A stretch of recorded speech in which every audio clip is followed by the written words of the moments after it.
عزیز طلباء و طالبات السلام علیکم۔ آج ہم اپنی اردو کی درسی کتاب برائے جماعت ہفتم کے سبق نمبر 11 میری آواز سنو کے مشقی و معروضی سوالات کے جوابات کریں گے۔ عزیز طلباء، اس سے پہلے کے لیکچر میں ہم نے سبق کی پڑھائی کی، مشکل الفاظ کے معنی کیے۔ امید ہے آپ کو سبق اچھے طریقے سے سمجھ آ گیا ہوگا۔ میں آپ کی آسانی کے لیے ایک بار دہرا دیتی ہوں کہ اس سبق میں کیا بات بیان کی گئی ہے۔ یہ ایک سبق آبیتی ہے۔ آبیتی کا مطلب ہے کہ اپنے اوپر گزرے ہوئے واقعات کو اپنی ہی زبانی بیان کرنا۔ تو یہاں پر زمین کے واقعات زمین اپنی ہی زبانی بیان کر رہی ہے، یعنی زمین اپنی آبیتی سنا رہی ہے کہ جیسے ہی سائنس نے ترقی کی تو انسان نے سائنسی ترقی کے ساتھ ساتھ زمین کو بالکل آلودہ کر کے رکھ دیا۔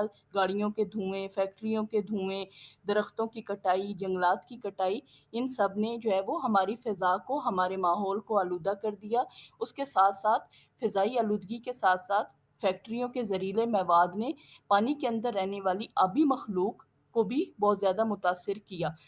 تو اگر ہم اپنے ماحول کو صاف ستھرا رکھنا چاہتے ہیں تو ہمیں خود سے جو ہے وہ آس پاس کے ماحول کو خود سے جو ہے وہ صاف ستھرا رکھنا پڑے گا، درخت لگانے پڑیں گے، پودے لگانے پڑیں گے۔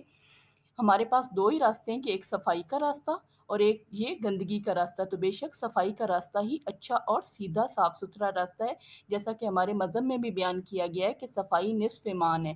اگر ہم صفائی کا خیال رکھیں گے تبھی ہم اپنے ارد گرد کے دنیا کے ماحول کو جو ہے وہ صاف ستھرا رکھ سکتے ہیں۔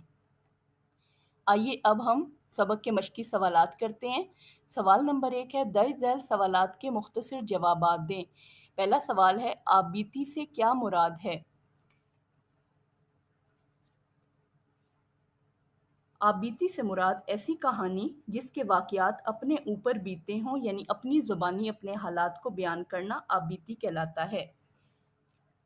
دوسرا سوال ہے، زمین کو انسان سے کیا شکایتیں ہیں؟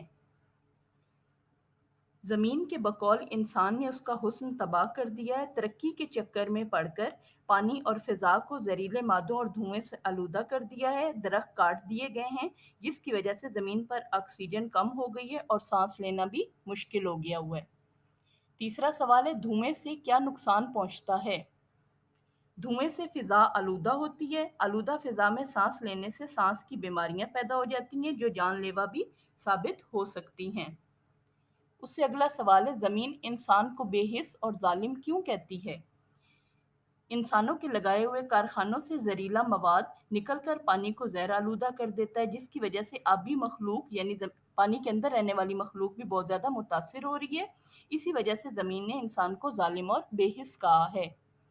درخت کاٹنے سے کیا نقصان ہوتا ہے؟ درخت زمین کو آکسیجن مہیا کرتے ہیں۔ آکسیجن سانس لینے کے لیے بہت ضروری ہے۔ اگر درخت کٹ جائیں گے تو زمین پر آکسیجن کی کمی واقع ہو جائے گی۔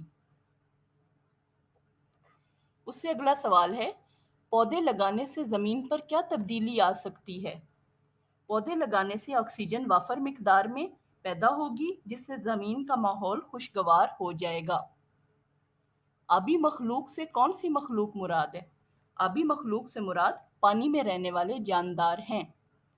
زہریلے پانی کے آبی مخلوق پر کیا اثرات پڑتے ہیں؟ زہریلے پانی سے آبی مخلوق مر جاتی ہے، یعنی انہیں بہت زیادہ وہ متاثر ہوتی ہے۔ زمین کے اندر رہنے والے جتنے جاندار ہیں، پانی کے اندر رہنے والے، وہ اس زہریلے مواد سے مر جاتے ہیں۔ یوم ارض کیوں منایا جاتا ہے؟ یوم ارض منانے کا مقصد یہ ہے کہ انسان ان خطرات سے آگاہ ہو سکے جن کی وجہ سے زمین کا قدرتی ماحول خراب ہو گیا۔ اور یوم ارض بچوں آپ کو پتہ ہے کہ یہ 22 اپریل کو منایا جاتا ہے۔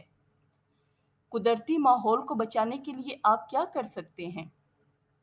قدرتی ماحول کو بچانے کے لیے آپ بہت کچھ کر سکتے ہیں، جیسے کارخانوں کا زہریلا مادہ پانی میں بہانے کی بجائے زمین میں دفن کر دیں، دھواں چھوڑتی گاڑیوں کی بجائے ایسی گاڑیاں استعمال میں لائی جائیں جن سے کم دھواں پھیلے۔